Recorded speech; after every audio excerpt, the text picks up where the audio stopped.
ইমাম মাহদী একটি নাম, একটি প্রতিশ্রুতি, আর মুসলিম উম্মার সবচেয়ে বড় প্রতীক্ষা। কবে আসবেন তিনি? আজ থেকে 1400 বছর আগে রাহমাতুল্লিল আলামিন বিশ্বনবী হযরত মুহাম্মদ সাল্লাল্লাহু আলাইহি ওয়াসাল্লাম যার আগমনের সুসংবাদ দিয়ে গেছেন, সেই মহানায়ক কি আমাদের মাঝেই কোথাও জন্ম নিয়ে ফেলেছেন? একটু চোখ বন্ধ করে ভাবুন তো, পৃথিবীর বুকে যখন জুলুম আর অন্যায়ের কালো মেঘ আকাশ ঢেকে ফেলবে, মানুষ যখন তার নিজের ছায়াকেও ভয় পাবে, মানুষের রক্ত যখন নদীর পানির মতো ঝরতে থাকবে, ঠিক তখন চারদিকের এই ভয়াবহ অন্ধকার দূর করে কে নিয়ে আসবেন শান্তির নতুন ভোর? আজকের খবরের পাতাগুলো যেন 1400 বছর আগের সেই সতর্ক বার্তারই বাস্তব প্রতিচ্ছবি। কে জানে, হয়তো আগামীকালের সূর্য ওঠার আগেই এমন কিছু ঘটে যাবে যার জন্য পৃথিবী হাজার বছর ধরে অপেক্ষা করছে। যে ঘটনাগুলোকে আমরা এতদিন শুধু বইয়ের পাতায় পড়েছি, তা যদি আজ আমাদের চোখের সামনেই ঘটতে শুরু করে। আপনি কি প্রস্তুত মহাকালের সেই শিহরণ জাগানো ভবিষ্যৎবাণীগুলো শোনার জন্য? সময় বড় অদ্ভুত এক জিনিস, এটি কারোর জন্য অপেক্ষা করে না। হাজার হাজার বছর ধরে এই পৃথিবী অনেক উত্থান পতন দেখেছে। নমরুদ, ফেরাউন থেকে শুরু করে বহু স্বৈরা শাসক এই পৃথিবীতে নিজেদের খোদা দাবি করেছে, কিন্তু সময়ের অতল গহ্বরে তারা সবাই হারিয়ে গেছে। তাদের বিশাল অহংকার আর দম্ভ আজ কেবলই মাটির নিচে চাপা পড়া ইতিহাস। আল্লাহ সুবহানাহু ওয়া তাআলা এই পৃথিবীকে সৃষ্টি করেছেন এক সুনির্দিষ্ট পরিকল্পনার মাধ্যমে, আর এই পৃথিবীর শেষ অধ্যায়টি বড়ই রহস্যময়, বড়ই ভয়ঙ্কর এবং একই সাথে ঈমানদারদের জন্য বড়ই আশা জাগানিয়া। রাসূলুল্লাহ সাল্লাল্লাহু আলাইহি ওয়াসাল্লাম আজ থেকে 1400 বছর আগে এমন কিছু ভবিষ্যদ্বাণী করে গেছেন যা শুনলে আজ বিস্ময়ে হতবাক হতে হয়। তিনি বলেছেন, কিয়ামতের আগে এমন এক সময় আসবে যখন পৃথিবীতে জুলুম, অত্যাচার আর অবিচার কানায় কানায় পূর্ণ হয়ে যাবে। আজ আমরা আমাদের চারপাশে কি দেখছি? একটু গভীরভাবে লক্ষ্য করুন। মানুষের জীবনের কোনো নিরাপত্তা নেই। সকালে যে মানুষটি হাসি মুখে ঘর থেকে বেরোচ্ছে, সন্ধ্যায় তার নিথর দেহ ফিরে আসছে। ভাই ভাইয়ের রক্ত ঝরাচ্ছে সামান্য স্বার্থের জন্য। মিথ্যা আজ সত্যের রূপ ধারণ করেছে, আর সত্যবাদীকে বলা হচ্ছে বোকা। চারদিকে শুধু স্বার্থপরতা, লোভ আর ক্ষমতার লড়াই।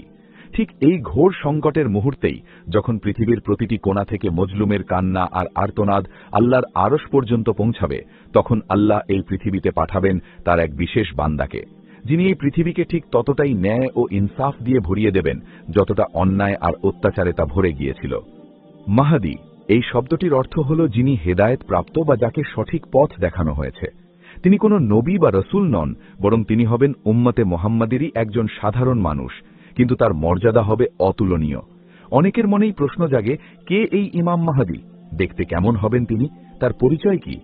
হাদিসের প্রামাণ্য গ্রন্থগুলো যেমন আবু দাউদ এবং তিরমিজি শরীফের বর্ণনা অনুযায়ী নবী করিম সাল্লাল্লাহু আলাইহি ওয়াসাল্লাম বলেছেন, পৃথিবীর আয়ু যদি আর মাত্র একদিনও অবশিষ্ট থাকে, তবুও আল্লাহ সেই দিনটিকে দীর্ঘ করবেন এবং আমার বংশধর থেকে একজনকে পাঠাবেন। সুবহানাল্লাহ! একবার ভেবে দেখুন তার আশার গুরুত্ব কতটা বেশি। ইমাম মাহদীর আসল নাম হবে আমাদের প্রিয় নবীজির নামের সাথে হুবহু মিল রেখে মুহাম্মদ অথবা আহমদ। তার পিতার নাম হবে নবীজির পিতার নামের মতো আব্দুল্লাহ। তিনি হবেন হযরত ফাতেমা রাদিয়াল্লাহু আনহার বংশধর, অর্থাৎ হযরত হাসান বা হুসাইন রাদিয়াল্লাহু আনহুর বংশের একজন।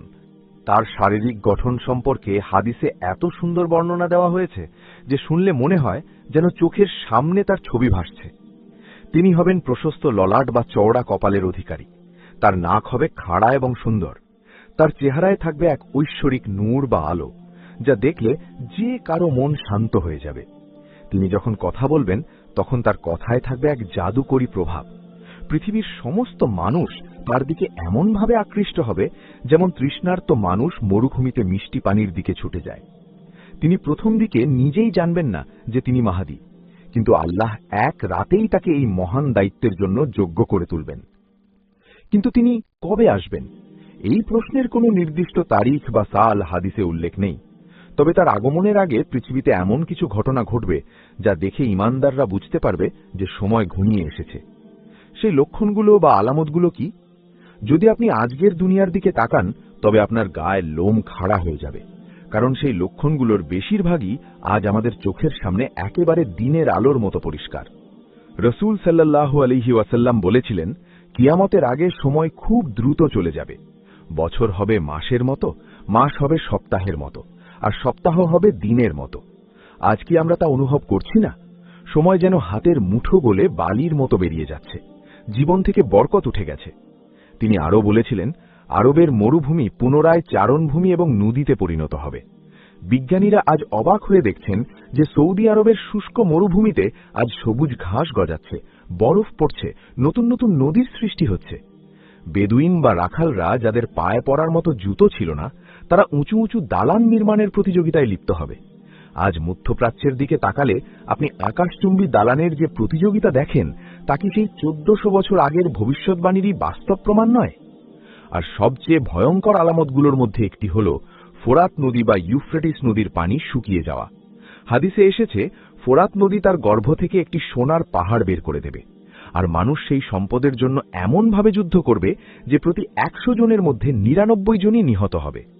বর্তমান যুগে আমরা দেখতে পাচ্ছি যে ইরাক ও সিরিয়ার বুক চিরে বয়ে যাওয়া এই ফোরাত নদীর পানি অবিশ্বাস্য দ্রুত গতিতে শুকিয়ে যাচ্ছে।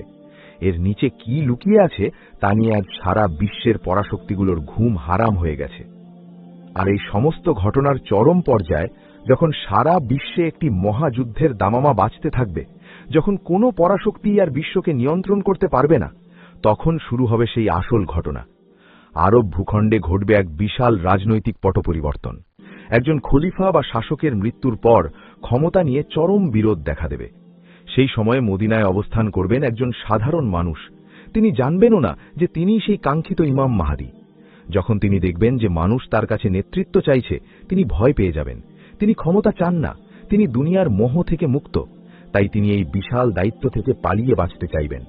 তিনি মদিনা থেকে চুপি চুপি মক্কায় চলে যাবেন, যেন কেউ তাকে খুঁজে না পায়। কিন্তু আল্লাহর ফয়সালা তো নির্ধারিত।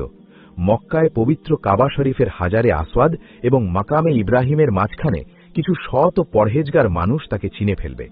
তারা বুঝতে পারবে ইনি সেই ব্যক্তি যার জন্য উম্মাহ অপেক্ষা করে আছে। তারা জোর করে তার হাতে বাইয়াত বা শপথ গ্রহণ করবে। তিনি কাঁদতে থাকবেন, কিন্তু নিয়তির লিখন কে খণ্ডাবে? আর ঠিক সেই মুহূর্তেই মহাকালের এক নতুন অধ্যায়ের সূচনা হবে। পৃথিবীতে বেজে উঠবে এক নতুন সুর। কিন্তু মক্কায় তার এই শপথ গ্রহণের খবর যখন বাতাসে ভেসে আরবের সেই সময়কার জালেম শাসকদের কানে পৌঁছাবে, তখন কি হবে? কে পাঠাবে তার বিরুদ্ধে সিরিয়া থেকে এক বিশাল সেনাবাহিনী? আর সেই সেনাবাহিনীর সাথে মক্কার পথে বায়দা নামক প্রান্তরে এমন কি ঘটতে যাচ্ছে যা পুরো পৃথিবীর মানুষের মেরুদণ্ড দিয়ে ভয়ের শীতল স্রোত বইয়ে দেবে? শুরু হবে রক্তক্ষয়ী এক অধ্যায়, যার জন্য এই পৃথিবী একেবারেই প্রস্তুত ছিল না। মক্কায় পবিত্র কাবা শরীফের চত্বরে যখন কয়েকজন মুমিন জোর করে এক সাধারণ মানুষের হাতে বায়াত বা শপথ গ্রহণ করছিলেন, তখন বাতাসের বেগে সেই খবর পৌঁছে যায় তৎকালীন জালেম শাসকদের কানে। ক্ষমতার মসনদ কেঁপে ওঠে তাদের। তারা বুঝতে পারে এই সেই ব্যক্তি যার কথা হাদিসে বলা হয়েছে। কিন্তু অহংকার আর ক্ষমতার লোভ তাদের অন্ধ করে দেয়। সিরিয়া থেকে পাঠানো হয় এক বিশাল সুসজ্জিত এবং ভয়ঙ্কর সেনাবাহিনী। তাদের একটাই লক্ষ্য, মক্কায় অবস্থানরত সেই মুষ্টিমেয় মানুষগুলোকে এবং ইমাম মাহদীকে চিরতরে শেষ করে দেওয়া। এই সেনাবাহিনী মক্কার দিকে প্রচণ্ড বেগে ধেয়ে আসতে থাকে। তাদের পদভারে মরুভূমির বালি কেঁপে ওঠে। তারা যখন মক্কা এবং মদিনার মাঝামাঝি বায়দা নামক একটি বিস্তীর্ণ এবং সমতল প্রান্তরে এসে পৌঁছায়, তখন তারা বিশ্রাম নেওয়ার জন্য তাঁবু খাটিয়ে অবস্থান নেয়। তাদের মনে কোনো ভয় নেই, কারণ তারা সংখ্যায় অনেক, আর মক্কায় থাকা মাহাদীর সঙ্গীরা তখনও নিতান্তই অল্প। কিন্তু তারা ভুলে গিয়েছিল তারা কার সাথে যুদ্ধ করতে যাচ্ছে। তারা ভুলে গিয়েছিল যাকে ধ্বংস করার জন্য তারা এসেছে তিনি স্বয়ং আল্লাহ সুবহানাহু ওয়া তাআলার মনোনীত বান্দা। হঠাৎ গভীর রাতে এক অচেনা ভয়ঙ্কর গর্জন শুনতে পায় সেই সেনাবাহিনী। কোনো সাধারণ ভূমিকম্প নয়, এ যেন খোদ মাটির গভীর থেকে উঠে আসা এক ঐশ্বরিক ক্রোধ। কেউ কিছু বুঝে ওঠার আগেই চোখের পলকে বায়দা প্রান্তরের সেই বিশাল সমতল ভূমি দুই ভাগ হয়ে যায়। হাঁ করে খুলে যায় পৃথিবীর মুখ।